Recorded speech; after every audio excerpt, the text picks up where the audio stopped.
Buonasera, buongiorno e ben ritrovati con Focus TG in questo sabato 10 febbraio, una data importante perché è la data del giorno del ricordo e quindi apriremo più tardi una finestra sulle cerimonie per non dimenticare l'orrore e la tragedia delle foibe. Andremo a Vicenza, andremo a Treviso, vedremo anche un po' di immagini della Premier Giorgia Meloni che oggi è in visita alla foiba più importante, più nota, quella di Basovizza a Trieste. Prima però c'è la cronaca e allora torniamo a parlare del fatto che ha caratterizzato per la cronaca questa settimana, ovvero l'assalto armato al Vale Center di Marcon, perché continuano ovviamente le indagini, la caccia ai banditi. Vediamo dal sito del Gazzettino non soltanto le telecamere al setaccio per rintracciare i rapinatori. Sappiamo ad esempio del dettaglio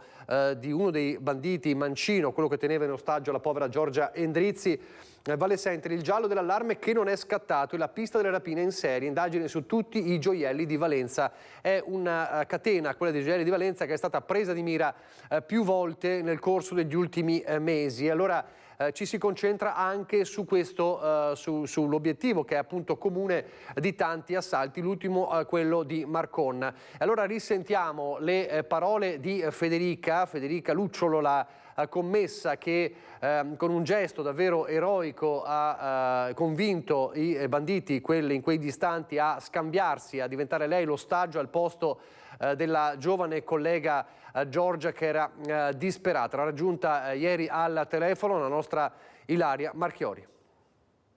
Ci hanno puntato tutte le armi addosso, ci urlavano sulle orecchie. Ho visto la mia collega in difficoltà, perché obiettivamente eravamo entrambi in difficoltà, però lei, non so, ha il senso di protezione, così. Lo chiamerei senso di protezione. Ha visto la fragilità e il terrore della sua collega e amica Giorgia, più giovane di lei, e non ha esitato a offrirsi al posto suo per proteggerla, come farebbe una mamma o una sorella.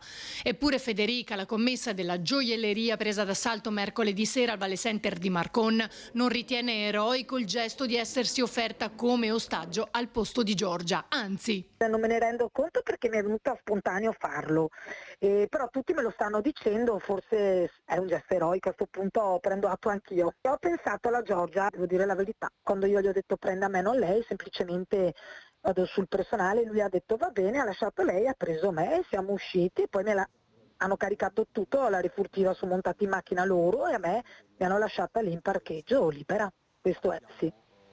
Quando li hai visti andare via, come si è sentita? Boh, non lo so, perché si parla di minuti, secondi, minuti. Io ho detto, se ne sono andati, mi sono girata e sono tornata senza correre, proprio tranquilla in negozio, e lì poi c'era la mia collega. Beh, io tremavo ovviamente, lei era proprio in lacrime, care, quindi l'ho abbracciata, insomma dopo c'è tutto il conforto umano, che è giusto che ci sia tra colleghe. Felice e sollevata che eravamo vive, la mia preoccupazione era rimanere vive, sinceramente, per quello forse ero un po' lucida. Anche se tremavo e avevo l'ansia, il tachicardia, però ho detto qua bisogna, tante persone ci amano, dobbiamo rimanere qui per noi e per loro. Federica evidenzia come anche Giorgia abbia mantenuto sangue freddo mentre il bandito, Mancino, la teneva bloccata col Kalashnikov in attesa che gli altri uscissero con la refurtiva. Quando lei era come ostaggio in corridoio, lei era ferma e lucida, anche lei bravissima. Una voce, quella di Federica, che denota una donna di tempra e carattere. Forse per questo ha saputo affrontare così lucidamente e con coraggio la situazione, che all'inizio però non credeva reale in una giornata come tante altre. Io e lei stavamo facendo proprio le vetrine insieme, proprio lì, la prima vetrina in entrata del negozio. Le vetrine. Ce li siamo trovati davanti, io pensavo fosse uno scherzo di carnevale. Hanno subito puntato le armi, si sono avventati su di noi, ma io ho detto, la gente si è rimasta zitta, io ho detto, ma dai, è uno scherzo. E lì lui mi ha preso a me, proprio uno mi ha preso per il maglione, mi ha portato sulle vetrine e fa, non è uno scherzo, apra, e da lì basta. Poi abbiamo realizzato, insomma, tutte e due che era proprio una rapina armata.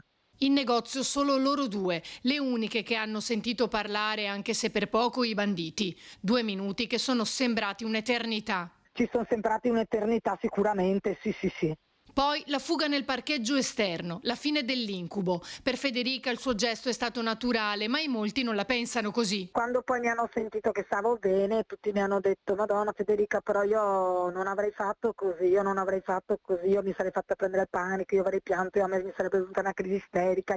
Cioè ognuno mi dice la sua versione secondo loro, però in realtà finché non vivi l'accaduto io dico no, guardi che forse anche voi vi sareste comportati così, e tanti mi dicono assolutamente no. Del fatto che è accaduto a Marcon, l'assalto al Valle Center, ha parlato ieri, era ospite all'inaugurazione dell'anno accademico di Padova, il sottosegretario alla giustizia, il senatore Andrea Ostellari. Sentiamo cosa ha detto. Certamente spaventa, ma noi stiamo affrontando come governo e come ministero con una serie di iniziative che sono quelle ad esempio che abbiamo portato a termine con i vari decreti fino ad oggi, ma che sono quelli che abbiamo previsto nel disegno di legge sulla sicurezza che a breve entrerà a far parte, diciamo, dell'esame soprattutto alla Camera. Da lì partiremo con ovviamente ancora più impegno. Certo che ci vuole un lavoro di squadra, quindi anche l'atto Ministero dell'Interno che ovviamente ci sta dando supporto. Abbiamo bisogno di maggiore attenzione, cosa che ovviamente questo governo sta dando rispetto al passato.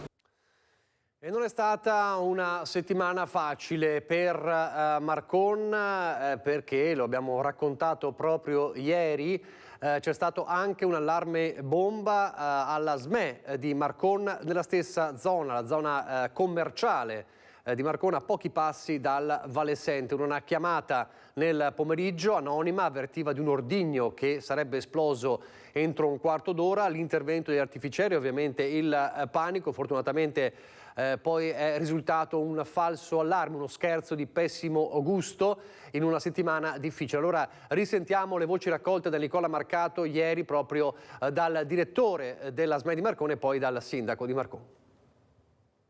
C'è stata questa telefonata verso le 15.32 per la precisione, di uno che diceva che dovevamo evacuare entro 15 minuti, altrimenti sì, che c'era una bomba all'interno del punto vendita. L'ha ricevuta lei questa telefonata? No, l'ha ricevuta la centralinista che mi ha avvisato, e come dal nostro piano di emergenza abbiamo deciso di evacuare. La polizia ha controllato che non c'era niente, quindi era un falso allarme, e adesso riprendiamo le attività. I clienti sono stati fatti uscire? I clienti sono usciti col piano di emergenza che noi adottiamo, insomma, quando ci sono questi casi o altre cose, insomma. Quante persone c'erano all'interno?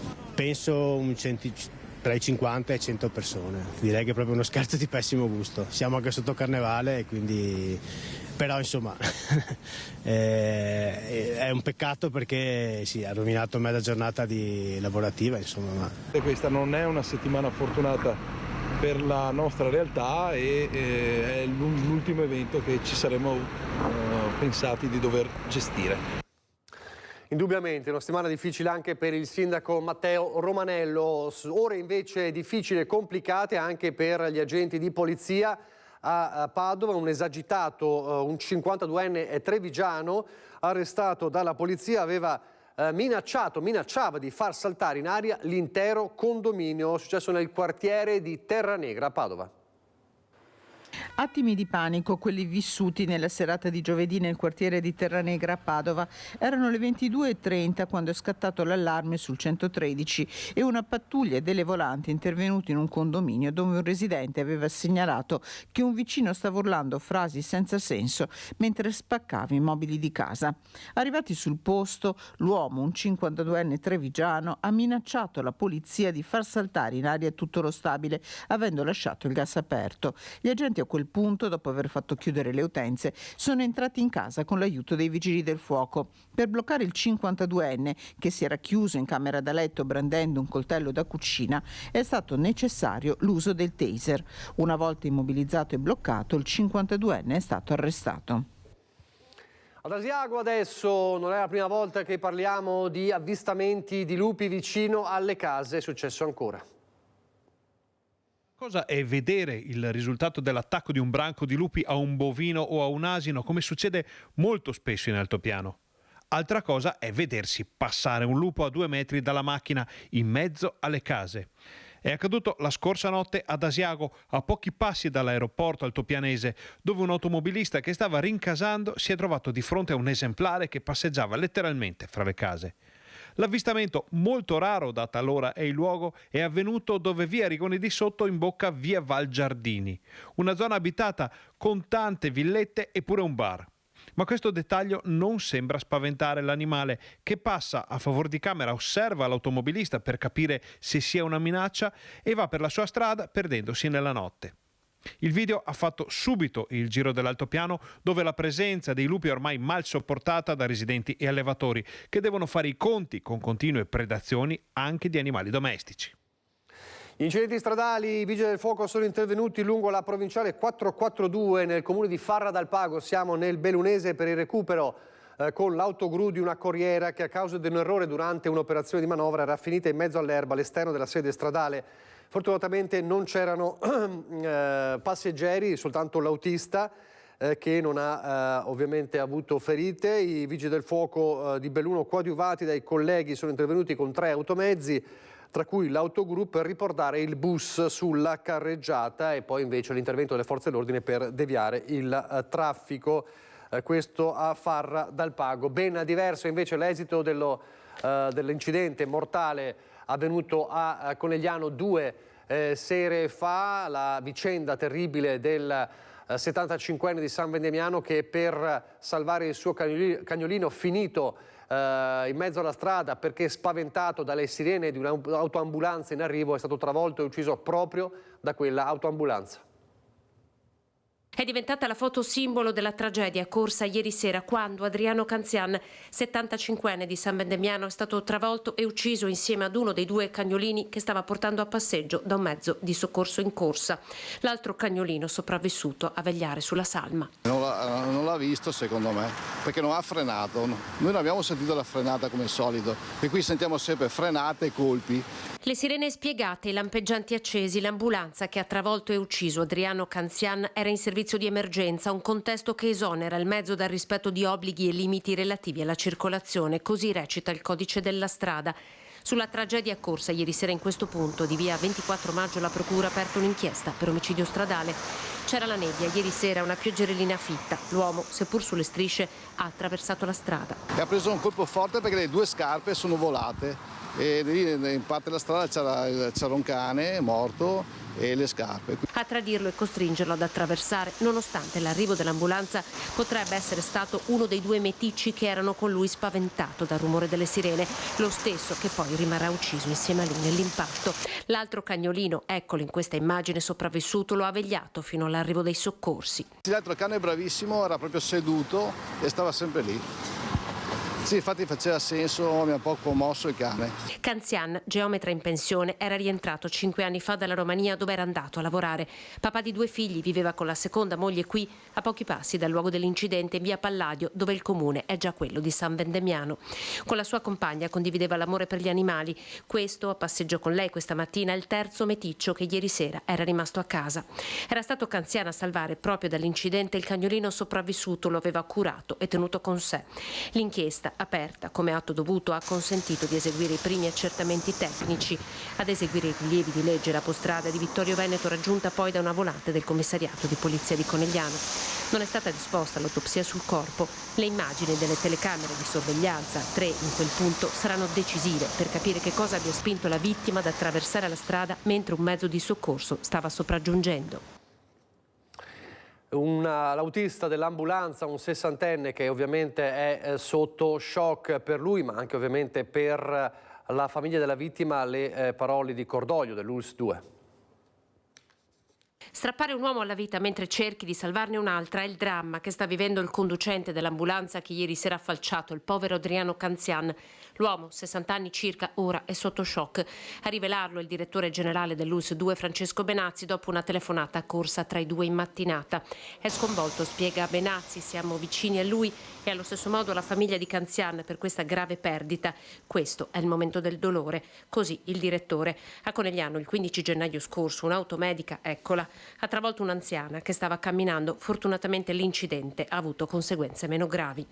Ha avvisato già ieri sera anche Fabio Chies, sindaco di Conegliano, che ha espresso il suo profondo cordoglio per entrambe le famiglie coinvolte in questa tragedia. Devo dire che è veramente un dramma per quello che è successo, perché avere una morte così sulle strisce pedonali, tra l'altro, ripeto, con al centro dell'incidente gli operatori del nostro ospedale, è qualcosa di incredibile. Ho sentito questa mattina il direttore dell'ospedale, il dottor Salemi, ho sentito il dottor Benazzi, gli ho espresso la vicinanza della città anche agli operatori, perché per loro è una situazione incredibile, stanno vivendo un dramma psicologico interiore sia per chi guidava l'ambulanza sia che per chi lo accompagnava, per cui si uniscono tante tragedie, quella di chi non c'è più, quella di chi è rimasto. Diversi i testimoni sul luogo dell'incidente, importanti saranno anche le loro dichiarazioni.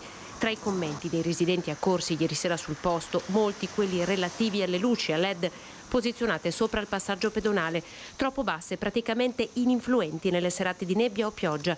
Il primo cittadino ha rassicurato alcuni di loro. È allo studio l'installazione di dissuasori di velocità lungo via 24 maggio. Restiamo nella Marca trevigiana, c'è un problema che è riemerso, di fatto non è mai stato risolto, ma è tornato alla ribalta in questi giorni con i migranti al Park Appiani, dove ci sono appunto le sedi di molte istituzioni importanti, tra le quali la Questura. I migranti che, lo abbiamo visto, raccontato nei nostri servizi, saranno spostati addirittura all'esterno, proprio davanti alla Questura. È un problema che resta forte. Ieri il sindaco ha invocato anche l'intervento del prefetto. Marta Marangon a Treviso, proprio nella zona davanti alla Questura. Buongiorno Marta. Sì, buongiorno Nicola, buongiorno a te e ai telespettatori che ci stanno seguendo da casa. Siamo alla Piani, davanti alla sede della Questura di Treviso, dove da giorni, li vedete alle nostre spalle, stanno bivaccando, stanno stazionando alcuni migranti che sono al di fuori del circuito dell'accoglienza. Per giorni hanno dormito nel parcheggio sotterraneo della Piani, si sono spostati da giovedì all'aperto perché sotto fa troppo freddo. Hanno detto una situazione che come vedete è davvero difficile e complicata. Tra l'altro oggi piove e questi giovani sono appunto in questa situazione sotto la pioggia. Qui questa mattina si sono dati appuntamento gli attivisti del centro sociale Gianco e dei Cobas, qui con me Monica Tiengo, appunto di ADL Cobas. Buongiorno, perché questo sit-in stamattina? Beh, innanzitutto ovviamente a sostegno dei ragazzi, perché vivere per strada in queste condizioni con la pioggia e il freddo anche delle settimane scorse ovviamente è pericoloso. È pericoloso, l'abbiamo già visto a fine novembre con la morte del ragazzo indiano Mandip, trovato appunto nei sotterranei di questo parcheggio limitrofo appunto all'ufficio della Questura.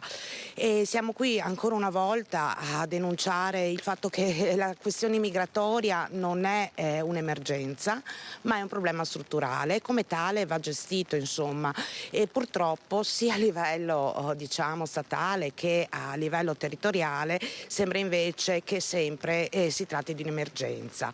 I ragazzi che dormono ormai da più di 2 o 3 settimane sotto il parcheggio sono circa una ventina, per cui si tratta evidentemente di una situazione che va risolta cercando di trovare centri di accoglienza per tutti e tutti coloro che hanno diritto di fare la domanda d'asilo. Ricordiamo appunto che per fortuna il diritto d'asilo ancora non è stato toccato. Chi scappa da guerre, chi scappa da povertà, chi scappa da situazioni insomma di pericolo ha diritto di essere accolto nei paesi in cui giungono, insomma, anche dopo viaggi difficili. Ricordiamo i morti anche di questi giorni nel Mediterraneo, ricordiamo insomma la fatica di attraversare i Balcani. Questi ragazzi arrivano a piedi dopo 1, 2, 3 anni di cammino, arrivano e questo è il tipo di accoglienza, cioè un parcheggio sotto una questura. Questo ovviamente per noi è impensabile, sapendo che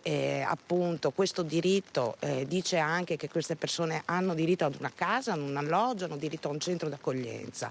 Chiediamo appunto che vengano immediatamente prese in considerazione le posizioni dei ragazzi, che possano fare, per chi non l'ha ancora fatto, la domanda di asilo, e per chi l'ha fatta, perché molti di loro sono riusciti in questi giorni a presentare la domanda e hanno in mano insomma un pezzo di carta che dice che hanno il diritto di stare qui, e a questo diritto insomma noi chiediamo che anche il diritto di avere un alloggio e un tetto e dei servizi minimi che sono una tessera sanitaria, perché ricordiamo che senza un permesso di soggiorno, anche se temporaneo, non si ha diritto a cure sanitarie, non si ha diritto ad avere un medico, non si ha diritto ad accedere al lavoro, e credo insomma che questa situazione non può ripetersi costantemente. Una volta svuotato il parcheggio sappiamo benissimo che nel giro di poche settimane questo parcheggio si riempie, lentamente ma si riempie, e perciò è necessario che tutti intervengano, in primis la prefettura che ha il compito di insomma gestire questo tipo di problematiche, ma anche la questura che dà dei tempi lunghissimi sia per il rilascio del primo permesso insomma di richiesta asilo, ma anche per tutto il resto. Siamo quasi a 2 anni per un rinnovo di un permesso di soggiorno con diritti sospesi, lo ricordo, di cittadini che lavorano, che hanno i figli nati qui, per cui insomma il problema è veramente strutturale e va gestito e risolto collettivamente, come abbiamo cercato di fare anche noi, chiedendo recentemente un incontro col prefetto e chiedendo ancora una volta di intervenire prima, lo ripetiamo, che ci siano delle situazioni drammatiche come quella di Mandip, insomma. Anche perché tra l'altro c'è un rimpallo di competenze, diciamo, no? Tra la prefettura, il comune, le competenze nazionali del ministero, che di fatto, diciamo, stanno, come dire, rallentando ulteriormente quella che può essere una sistemazione, non diciamo definitiva, ma se non altro dignitosa per queste persone. Sì, un rimpallo che è politico, perché ovviamente le competenze sono ben chiare. Sui richiedenti asilo è la prefettura che deve intervenire, è il Ministero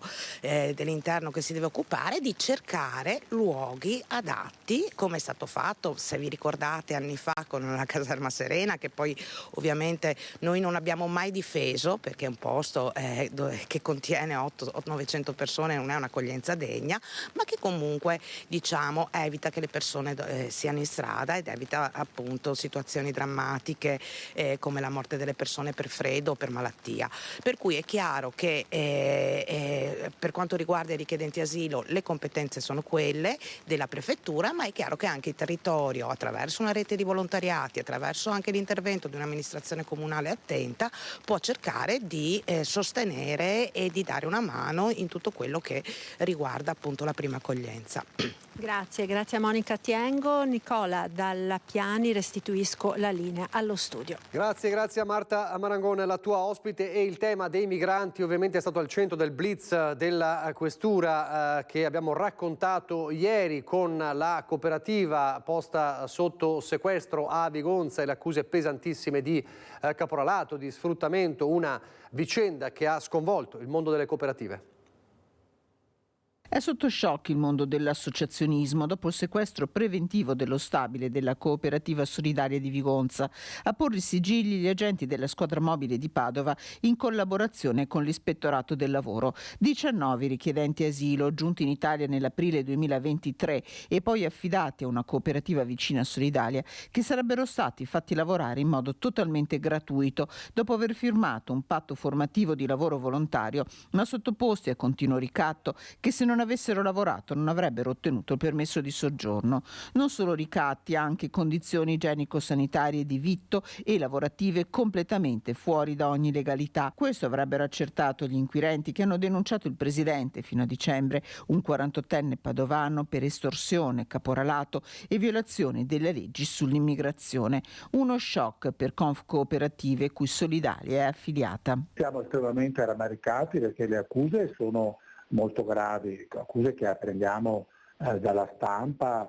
Sapevamo che c'erano delle difficoltà, ma eravamo stati rassicurati. Sono accuse molto gravi, sono persone che conoscevamo come persone molto generose e dedicate a risolvere i problemi in un settore che è oggettivamente molto difficile da affrontare. Il giudizio resta ovviamente sospeso, si attendono gli sviluppi delle indagini e resta totale la fiducia nell'operato della magistratura e degli investigatori. Noi abbiamo raccomandato e raccomandiamo sempre il massimo del rispetto delle leggi, della normativa, sono tantissime le realtà che si danno da fare per dare una risposta alle persone che sono in difficoltà, straniere o italiane, e quindi se fosse comprovato danneggia chi invece si sforza di lavorare bene. Ancora Chiara Gaiani, siamo ancora nel Padovano, ma questa volta il tema è diverso, la piaga delle truffe telefoniche agli anziani. Allora ci colleghiamo con Montegrotto Terme, dove è stato proprio il sindaco Riccardo Mortandello a sventare il tentativo di frutta ai danni del suo papà. E sul posto per noi ce lo racconta insieme al sindaco Chiara Gaiani con Cristian Roque Allende. Buongiorno Chiara. Nicola, buongiorno ai telespettatori. Ci troviamo nell'ufficio del sindaco Riccardo Mortandello, lei già presentato, che ringraziamo, il sindaco di Montegrotto Terme. In effetti è toccato anche a suo padre, per fortuna che era lì in quel momento proprio lei. Come è andata, sindaco? Questo fenomeno delle truffe è davvero un fenomeno odiosissimo. Sì, è una cosa molto fastidiosa, è successo anche alla mia famiglia, non perché fossi la io, ma sicuramente anche mio padre avrebbe capito che era una truffa. Si riceve una chiamata, in sottofondo c'è una lamentela di una persona che sembra soffrire molto, poi una persona distinta si presenta come dottore e nel caso di mio padre dice: lei è il signor Bruno? E io ho risposto sì. Fatalità, mio papà non capiva perché c'era la linea disturbata, c'era confusione, e questo signore fa: sua figlia è ricoverata in gravi condizioni in ospedale. Al che mi sono bloccato, capendo che era chiaramente una truffa, anche perché siamo due fratelli, quindi non abbiamo sorelle. Questo signore era molto distinto, dava proprio l'idea di essere un vero e proprio dottore. Ho cercato di interloquire per capire fin dove si spingeva, dopodiché quando ha capito che io avevo capito ha messo giù la telefonata. Il tutto è avvenuto chiamando la rete fissa da un telefono anonimo. Sono all'ordine del giorno questo genere di truffe sia sui telefoni fissi sia sui cellulari, anche via WhatsApp, e il grande problema è anche il riflesso psicologico che molte persone, soprattutto quelle più anziane, hanno. Ora è andato tutto bene con la telefonata di ieri, ma sono successi anche dei casi dove tante persone hanno perso tantissimi soldi, perché poi subentrano i tipi di truffa: ti mandiamo il medico a casa, ti mandiamo il finto carabiniere a casa, e questo non va bene. Però nel nostro territorio devo dire che abbiamo subito allertato i cittadini, e anche grazie al lavoro del controllo del vicinato abbiamo fatto delle serate per formare le persone a non cadere in queste trappole. Infatti voglio ringraziare il coordinatore Giorgio Tripodi e tutti i volontari, perché aumentando la consapevolezza possiamo far da barriera a questi malavitosi cialtroni che approfittano delle debolezze delle persone. Ci diceva il sindaco che l'accento era perfetto, cioè nessun sospetto che non fosse un medico. Assolutamente, sono dei professionisti, e devo dire che appena ho ricevuto la chiamata, appena hanno messo giù, io ho subito chiamato il comandante dei carabinieri. Invito sempre ad avvisare i carabinieri in queste circostanze. Abbiamo stabilito una linea d'azione comunicativa, anche perché i carabinieri poche settimane fa, grazie alle segnalazioni, sono riusciti ad arrestare dei finti carabinieri che si presentavano a casa per derubare la gente. Quindi i sistemi sono sempre più complessi, penso anche alle truffe con i messaggini via WhatsApp. Dobbiamo essere noi argine e soprattutto tutelare le persone più anziane rispetto a questi criminali che, quando vengono assegnati alla giustizia, spero vengano condannati a dovere. Ecco, allora ringraziamo davvero il sindaco Riccardo Mortandello, che ci ha raccontato questa vicenda, che l'ha toccato di persona. Ricordiamo, l'abbiamo raccontato anche noi, proprio che tra l'altro era stato, se non sbaglio, un cittadino di Montegrotto a capire che qualcosa non andava e ad avvisare i carabinieri, che si erano messi poi sulle tracce dei truffatori, seguendoli fino a Monselice. Quindi insomma un lavoro anche investigativo c'era stato in quel caso con i truffatori. Ecco, io davvero ringrazio il sindaco che ci ha riportato a parlare di truffe per dare ancora informazioni soprattutto agli anziani. Ringrazio anche il collega Cristian Roque Allende da Montegrotto Terme. Restituisco la linea allo studio. Grazie Chiara Gaiani. Adesso un attimo di pubblicità, poi le varie cerimonie del giorno del ricordo.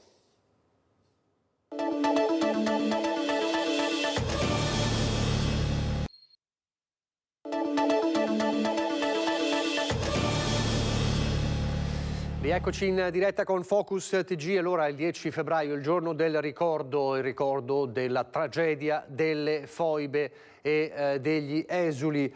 La cerimonia più importante è quella ovviamente a Trieste, a Basovizza, dove è presente anche la Premier Giorgia Meloni, che vediamo in questa immagine del Piccolo di Trieste e anche in questo video. La cerimonia è iniziata alle 10:45, presente oltre alla Premier Giorgia Meloni anche il Vice Premier e Ministro degli Esteri Antonio Tajani, ovviamente il Presidente della Friuli Venezia Giulia Massimiliano Fedriga, il Sindaco Roberto Di Piazza, il Ministro per i rapporti col Parlamento Roberto Ciriani. Dunque la cerimonia è in corso in questo momento. Vedete Giorgia Meloni che proprio si avvicina poi al palco d'onore per questo momento di ricordo, di commemorazione davvero nel luogo più famoso purtroppo, diciamo storicamente, per le foibe, cioè la foiba di Basovizza a Trieste. Come viene ricordato, come viene celebrato, commemorato il giorno del ricordo nelle altre piazze nelle piazze del Veneto? Andiamo a Vicenza, dove ha seguito la cerimonia per noi Luisa Bertini. Vediamo com'è andata. Sì, oggi un giorno importante anche per Vicenza, le celebrazioni del giorno del ricordo con la deposizione di 2 corone d'alloro. Qui siamo al Cimitero Maggiore in compagnia del prefetto, il signor Salvatore Caccamo. L'importanza della giornata anche per Vicenza. L'importanza non solo per ricordare tutte le vittime delle foibe e delle popolazioni italiane che vivevano nel confine orientale, ma soprattutto per mobilitare e sensibilizzare sempre il territorio vicentino. Io ho detto poc'anzi che i cittadini in queste occasioni sono sempre presenti, dimostrano altissimo senso civico, ma soprattutto è compito di rappresentanti istituzionali, il rappresentante del governo, del sindaco, di tutti gli esponenti istituzionali, e ognuno fare il proprio. Fare il proprio perché fatti che costituiscono momenti tragici della nostra storia continuino ad essere rievocati e ricordati, ma tutto questo in un'ottica di un segnale educativo che vogliamo noi propagare in tutto il territorio. E non a caso ho citato anche l'evento che io ho voluto tenere con gli studenti. Io lo faccio spesso in tutte quelle che costituiscono pagine della storia, della nostra storia. Io voglio coinvolgere gli studenti perché debbano conoscere, debbano apprendere, ma soprattutto loro debbano tramandare queste pagine di storia. Quindi questo è il segnale che noi vogliamo sempre mantenere vivo, ma è soprattutto il nostro dovere, il nostro compito in questo territorio.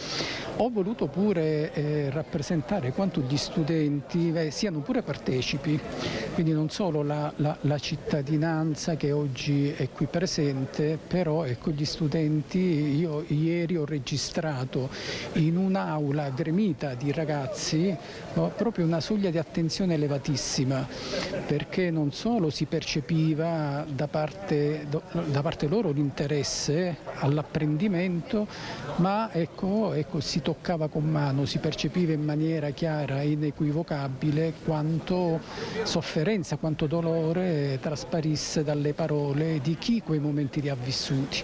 Quindi ancora di più il nostro impegno deve essere focalizzato su questo fronte. Così a Vicenza, mentre a seguire la cerimonia a Treviso è il nostro Lucio Zanato in diretta. Lucio, buongiorno. Buongiorno Nicola, buongiorno ai telespettatori di Rete Veneta. Sì, allora cerimonia oggi qui alla Chiesa Votiva, noi siamo davanti alla lapide che Treviso ha dedicato agli esuli Giuliano Dalmati, ma sono soprattutto con il signor Adriano Agressi, che è un esule. Lui è sì, poi ci tiene appunto a parlare dei fiumi, perché lui è di Fiume. Guardi di qua che così. Non mi guardo che era ancora istriani, fiumani e dalmati, ecco. Nessuno si ricorda. Ecco, ricordiamo anche gli esuli da Fiume, ma ricordiamo soprattutto, signor Adriano, quello che lei ha detto oggi durante la cerimonia. Lei aveva, quando diciamo così l'Istria è diventata jugoslava, lei andava ancora a scuola elementare, un certo giorno la maestra croata le ha dato un libro. Era alle medie. Alle medie, le ha dato un libro, gli ha detto dovete tenerlo per tanto tempo, quindi tenetelo da cura, come che ha detto lei. E lei a un certo punto si è alzato dal banco, ha chiesto di poter parlare. Cosa ha detto? Ho detto, quando la professoressa ha detto questo vi servirà per molti anni, io mi sono alzato e quello che ho detto è stato: ma non penserete mica di stare qui ancora per tanti anni. Mi sono beccato una sberla e più una tirata di orecchi che una volta si usava a scuola. E poi è andato dal preside? Mi hanno parlato del preside, hanno riferito il fatto e sono stato espulso. E non sono mai più tornato alle medie, le ho rifatte a Treviso. Ecco, però questo è stato il meccanismo che poi ha messo in moto la scelta dei suoi genitori di lasciare tutto lì. 350.000 sono gli esuli che sono partiti da quei territori e che oggi vengono ricordati. E lui è uno di questi 350.000.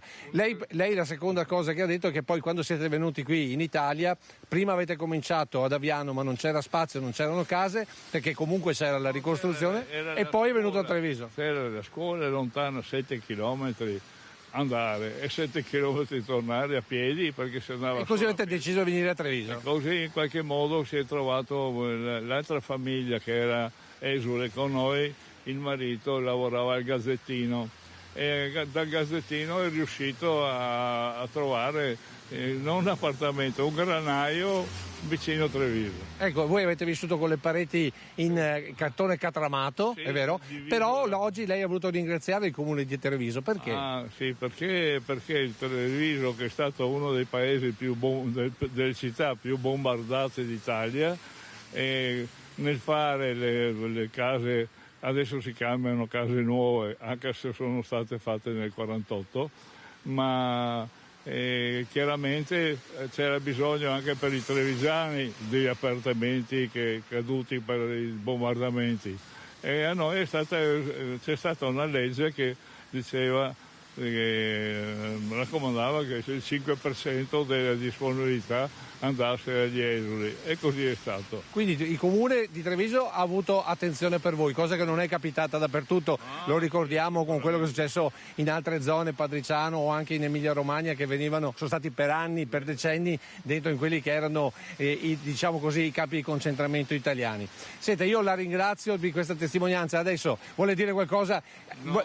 Ecco, l'ultima cosa è che cosa lei ha dei nipoti. Che cosa deve insegnare alle giovani generazioni questa vostra esperienza, ma soprattutto il fatto che venga ricordata finalmente adesso? Queste nuove generazioni, se si apre il giornale ogni giorno, c'è da mettersi le mani nei capelli. Chi ce l'ha ancora i capelli? Perché è una vergogna. Però questa esperienza a scuola gli accoltellamenti a scuola però la vostra esperienza può servire, appunto, ma la vostra esperienza, se raccontata, può aiutare a farli crescere. No, non capisce niente. E con questo io adesso lancio invece l'intervista che abbiamo realizzato con il ministro Carlo Nordio, presente con il sindaco di Treviso, il prefetto Sidoti, qui appunto davanti alla lapide, qui alla chiesa votiva, e dopodiché, Nicole, io ti restituirei la linea. Sentiamo il ministro.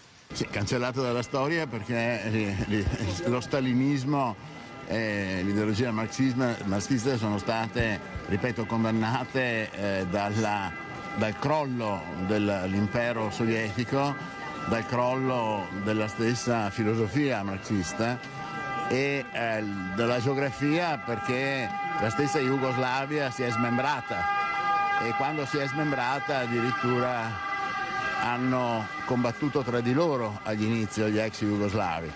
Per fortuna è arrivata la pace, è una pace che ci vede tutti uniti nell'Europa.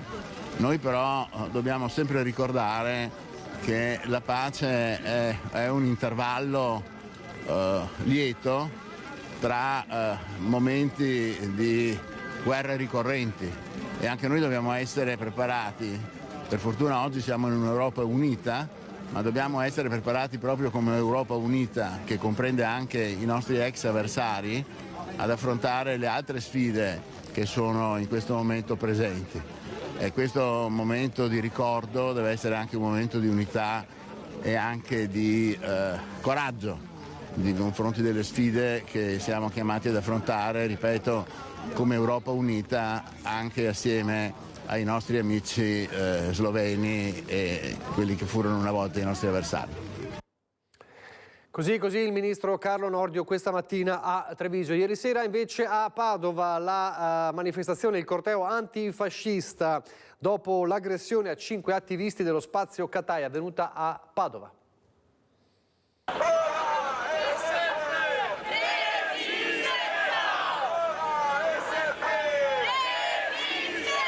Settimana scorsa io e altre 4 compagne e compagni siamo stati aggrediti da un gruppo di neofascisti. Neofascisti che ci hanno presi e divisi e poi ci hanno aggrediti, buttati a terra, presi a calci e pugni. Non ci fanno paura. Scandendo questo slogan, 300 persone sono scese in piazza sfilando per le vie di Padova ieri sera dopo l'aggressione subita una settimana fa da 5 attivisti del circolo Catai. Che messaggio volete lanciare? Ma il messaggio è molto chiaro e il fatto che abbiano aderito oltre 30 realtà cittadine non soltanto è già indicativo. Il messaggio è che queste aggressioni non si possono e non si devono ripetere mai più. Quello che è accaduto è del tutto inaccettabile e la città di Padova lo rifiuta radicalmente. Così come rifiuta una cultura come quella fascista, nostalgica dello squadrismo, che si basa sulla paura, sulla violenza, sulla discriminazione e su forme di aggressione che fanno sì che le persone che vivono in questa città, soprattutto gli attivisti politici, non possano essere al sicuro. Questo per noi è inaccettabile. Bisogna reagire perché certi atteggiamenti non si ripetano più. Padova deve dimostrare che condanna queste aggressioni e purtroppo però l'atteggiamento anche del governo rispetto a determinati fatti è sempre così, abbastanza flebile, quindi oggi è importante essere in piazza in solidarietà ai compagni. Il corteo, partito da Piazza Garibaldi, si è snodato lungo le strade del centro fino ad arrivare alla loggia della Gran Guardia, dove è stato srotolato uno striscione per chiedere la liberazione di Ilaria Salis, la giovane italiana detenuta in Ungheria accusata di aver partecipato a un pestaggio. Dopo il passaggio davanti al liceo Nievo, dove è avvenuto il pestaggio, il ritorno verso le piazze. Ancora pochi istanti di pubblicità, poi di nuovo in diretta.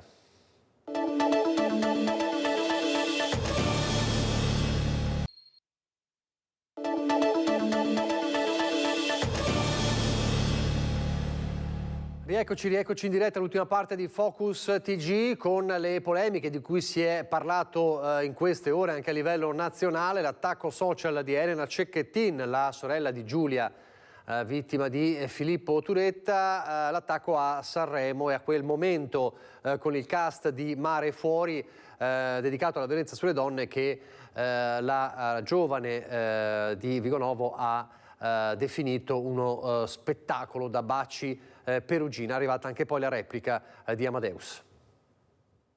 Le frasi ascoltate ieri su quel palco sono roba da baci perugine e soprattutto sono frasi sull'amore, ma l'amore non ha nulla a che vedere con la violenza maschile contro le donne. Elena Cecchettin ha criticato duramente l'intervento del cast di Mare Fuori dal palco di Sanremo sul tema della violenza contro le donne. La sorella di Giulia condivide il post della scrittrice Carlotta Vagnoli, che ha definito l'intervento dal palco dell'Ariston degli attori di Mare Fuori come un siparietto intriso di pink washing. Non è tardata ad arrivare la risposta di Amadeus: esprimo il massimo dolore per quello che è accaduto a Elena Cecchettin e la sua famiglia e rispetto il suo parere, ma secondo me l'intervento di Mare Fuori è stato bello. Non sarà invitata sul palco e non la chiamerò. Chiami qualcuno quando ti devi scusare, ma non quando non ti devi scusare, ha aggiunto il conduttore del festival. Esattamente una settimana fa Elena Cecchettin aveva parlato dall'aula magna dell'Università di Padova per il conferimento alla laurea alla memoria di sua sorella. Durante l'inaugurazione dell'anno accademico l'era rappresentante degli studenti, Emma Ruzzon, ha voluto ricordare le parole di Elena del Padreggino, rivolgendo un monito alle istituzioni che ancora non hanno messo in campo azioni concrete. Serve il coraggio di riconoscere il proprio ruolo di formazione di cittadini prima che di lavoratori specializzati. Alle istituzioni e alla politica all'ascolto dico: ci tocca constatare con grande rammarico che è stato deciso di ignorare il rumore delle piazze, ma dopo tutto questo dolore, dopo tutta questa rabbia, non prendeteci in giro. Non si nasconda una colpevole inerzia dietro frasi di circostanza e superficiale interesse. Si cominci ad esempio rifinanziando a dovere i centri antiviolenza. Non vogliamo più doverci accompagnare una persona cara e sperare che ci sia abbastanza personale per poterla aiutare. Adesso la politica a Bassano del Grappa con le elezioni comunali. Prima di collegarci con Vanessa Banzato, vediamo un aggiornamento su quanto sta accadendo. L'effetto domino c'è stato e siamo solo all'inizio. Dopo l'ufficialità di Roberto Campagnolo a candidato sindaco per il centro-sinistra e dopo l'annuncio del ritorno sul palcoscenico politico cittadino della Democrazia Cristiana, adesso è il turno di Italia Viva, che è pronta a ufficializzare una sua candidatura. Sarà infatti Gianni Castellan il nome che correrà alle prossime elezioni. Ma con chi e dove? Il dove è facile, al centro. Con chi invece ancora non si sa, ma sta nascendo l'idea di una coalizione proprio al centro e magari anche con una parte del centrodestra qualora non corresse unito. Diciamo che sta prendendo forma quella che potrebbe essere più di un'alternativa al duopolio fra centrosinistra e il gruppone Lega, Fratelli d'Italia, Forza Italia. Dunque, occhio al centro, perché la palla per il gol decisivo, in vista delle prossime elezioni, potrebbe passare proprio da lì. Intanto, fonti vicine a Impegno per Bassano di Roberto Marin fanno sapere che a breve ci sarà una conferenza stampa per annunciare la loro discesa in campo. Dove e con chi? In questo caso il dove è più complicato da capire, diciamo in una posizione centrale, ma con inclinazioni a destra. Con chi? Di certo non con Elena Pavan, né con candidati legati alla figura della sindaca. Nel centrodestra si continua invece a ragionare. La Lega ha messo sul piatto il nome di Nicola Finco, che resta il candidato del Carroccio. Da tempo circola anche il nome, sempre in casa Lega, di Germano Rachella e sulla sua candidatura a Bassano è proprio lui a fare chiarezza. Io attualmente sono sindaco di Cartigliano e sto pensando a Cartigliano. Politicamente e moralmente mi considero una persona corretta, dopodiché se il centrodestra unito, cioè Lega, Fratelli d'Italia e Forza Italia, vedono in me la persona giusta per amministrare Bassano del Grappa, è difficile non dare la propria disponibilità. E intanto c'è un nuovo candidato sindaco per Bassano, ce lo racconta Vanessa Banzato in diretta. Buongiorno Vanessa. Buongiorno a te Nicola e alle persone che ci stanno seguendo. In realtà è appena stato anticipato questo nuovo candidato sindaco nel servizio di Alex Giuliano, perché mi trovo in compagnia di Gianni Castellan, che si propone come candidato, come primo cittadino di Bassano del Grappa con Italia Viva. A fianco a Italia Viva anche Più Europa, in realtà è quella che chiedono loro è un'attenzione particolare a quello che è il centro politicamente parlando, un centro che fino ad oggi hanno detto non è mai stato preso abbastanza in considerazione. È un centro che sia pragmatico, un centro che sia concreto, un centro che vada contro la destra al governo oggi, ma anche contro una sinistra, Gianni Castellan, voi dicevate una sinistra che si è impegnata soltanto ad andare contro le direttive della destra. Manca un centro qua in città. Lei cosa propone soprattutto per i bassanesi e le bassanesi? Ma noi proponiamo un percorso del tipo politico di un progetto nuovo per la città di Bassano, perché pensiamo che con la proposta che ha fatto il Partito Democratico e con queste destre che stanno al governo, da un lato non riusciremo col Partito Democratico ad andare al governo della città, dall'altro ci troveremo di fronte ancora una volta a delle destre che si sono dimostrate in questo periodo, con questa amministrazione, incapaci di governare. Voi non volete seguire un ideale, avete detto, ma voi volete seguire progetti chiari e precisi, rivolgendovi soprattutto alle giovani generazioni. Sì, la chiave del nostro lavoro sarà quella di mettere al centro in maniera molto pragmatica le questioni che sono di una città che deve essere riprogettata. Vuol dire nuova viabilità, vuol dire tentare di migliorare le qualità della vita dei bassanesi, ma ci sono due condizioni che vorremmo affrontare in primis. Una è la questione del fatto che sempre di più sta aumentando il problema degli anziani delle case di riposo e sarà quindi il primo problema alla nostra attenzione, e contemporaneamente il secondo problema riguarda i giovani, le giovani generazioni, che vorremmo riportare al centro della vita sociale della nostra Bassano, perché senza di loro non si andrà da nessuna parte. Quindi la vera scommessa è quella di riuscire a riportare nel voto responsabilmente il 40% di bassanesi che non vengono più a votare, per modificare i nostri destini e per migliorare appunto la qualità della vita dei bassanesi. Lei però ha detto che sì, è vero, oggi si candida sindaco con Italia Viva, però lei nel momento in cui questo appello venisse recepito da tutti i partiti e le liste civiche di Bassano che hanno appunto questi sentimenti centristi, lei si è disposto anche a fare un passo indietro. Se magari si trovasse una persona, lei dice, che magari fosse più esperta anche nell'amministrare una città importante come Bassano, l'8ª città del Veneto. Tutti i candidati sindaco dicono che è una candidatura di servizio, anche la mia lo è, ma è fino in fondo una candidatura di servizio, nel senso che noi puntiamo ad federare tutte le forze di centro che ci sono, che sono liste civiche già presenti o nuove che possono nascere, ma che sono anche Italia Viva, Azione, Più Europa, la nuova DC che di recente sembra voler ritornare. Noi sogniamo di metterli tutti attorno a un tavolo, perché divisi non si va da nessuna parte e non si fa il bene di Bassano, uniti si può fare il bene di Bassano, e se questo vuol dire, questo mettersi assieme, che si va su un candidato sindaco diverso della mia persona, io volentieri mi metto a disposizione e faccio 3 passi indietro. Quindi insomma vedremo che succederà a Bassano. Manca ancora qualche mese a giugno per capire se ci sarà una vera e propria rivoluzione nella città ai piedi del Grappa. Io intanto, Nicola, ti ricedo la linea. Grazie a Vanessa. Intanto tiene banco sempre il caso Baxi San Lazzaro. Forza Italia rivendica il no detto in Consiglio Comunale. Più che un sassolino dalle scarpe, Forza Italia si toglie un macigno pesante dalle spalle, come le critiche ricevute in merito al no espresso in Consiglio Comunale sulla questione Baxi San Lazzaro. In quell'occasione ci fu chi arrivò persino ad apostrofare i consiglieri dissidenti con il termine di infami. Ebbene, in un comunicato stampa Forza Italia non usa mezzi termini e, vista la piega che hanno preso gli eventi, con Baxi che aprirà una nuova linea produttiva nei capannoni dell'ex ABB di Marostica, rivendica la sua linea politica in controtendenza con quella che all'epoca era stata la linea tracciata dalla sindaca Elena Pavan. Tutto ciò, scrivono, in linea con la decisione del Consiglio Comunale e in particolare dei rappresentanti in amministrazione di Forza Italia, che hanno mantenuto ferme le loro posizioni in quei giorni di forte tensione anche politica.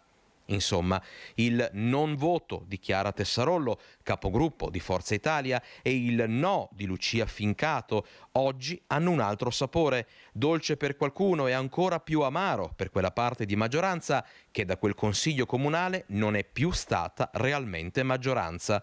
Gli esponenti bassanesi di Forza Italia per il momento hanno preferito non rilasciare altre dichiarazioni.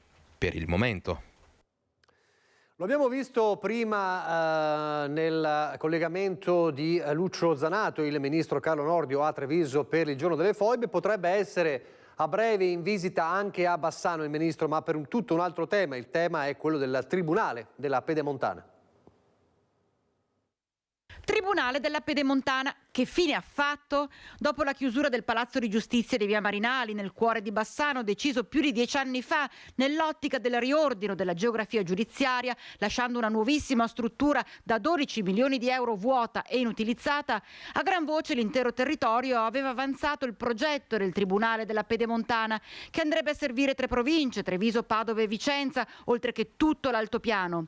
Bene, l'anno scorso pareva che qualcosa si muovesse, che il governo, dopo anche le visite del sottosegretario Ostellari, avesse recepito l'importanza della riapertura della struttura. Ma qui il tempo passa e ancora non ci sono certezze. Il ministro della Giustizia Carlo Nordio a Padova, in occasione dell'inaugurazione dell'anno accademico, annuncia al volo una possibile visita a Bassano. Tribunale Bassano ci andrà a Bassano il tribunale? Ora vedremo. Dal suo canto il sottosegretario del Carroccio Andrea Ostellari, il primo che si espresse positivamente proprio sul Tribunale della Pedemontana, oggi palesa caute novità. Le novità sono quelle che vedono mantenere la parola data, e quindi il governo sta predisponendo un testo che sarà in grado quindi di mettere assieme tutte le richieste che sono arrivate anche da tutte le parti del nostro paese, ovviamente predisponendo dei paletti, perché non stiamo ovviamente rifacendo una nuova geografia giudiziaria che vedrà l'apertura di tutti i tribunali all'epoca chiusi, ma certamente una disponibilità a valorizzare i progetti migliori. Tra questi progetti migliori c'è sicuramente quello della Pedemontana. Intanto il bassanese, le attività, un intero territorio aspettano fiduciosi. Scusatemi, è caduto il microfono, succede anche questo, in diretta andiamo a Cartigliano e chiudiamo proprio con Cartigliano, importanti iniziative. I lavori per la nuova piazza Concordia a Cartigliano proseguono spediti, ma come ogni cantiere di queste proporzioni non sono mancati in questi mesi disagi per le attività economiche del centro. Proprio per questo l'amministrazione comunale ha voluto manifestare vicinanza e sostegno alle esercenti, predisponendo la concessione di contributi e ristori. Stiamo cambiando il volto del paese. Quando su un paese come Cartigliano si fa una piazza nuova significa bloccare la vita proprio del centro del paese, e non nego che ci sono stati e ci sono tuttora moltissimi disagi. I lavori proseguiranno fino a fine aprile facendo gli scongiuri e che ci sia molto sole e poca pioggia. In ogni caso, andando a bere il caffè tutte le mattine in piazza, ho capito che veramente le attività commerciali si trovano in forte difficoltà. Abbiamo pensato che anche questa volta dobbiamo fare il nostro dovere come amministratori, che è quello di aiutare appunto le attività commerciali che fanno vivere la piazza di Cartigliano. Dunque il Comune, con l'utilizzo di risorse proprie, è pronto a dare una mano concreta alle attività commerciali, ma gli aiuti non finiscono qui. In collaborazione con Confcommercio di Bassano, l'amministrazione sta predisponendo degli incentivi per l'apertura di nuove attività. Ed è tutto per questa edizione di Focus TG, grazie per averci seguito, arrivederci.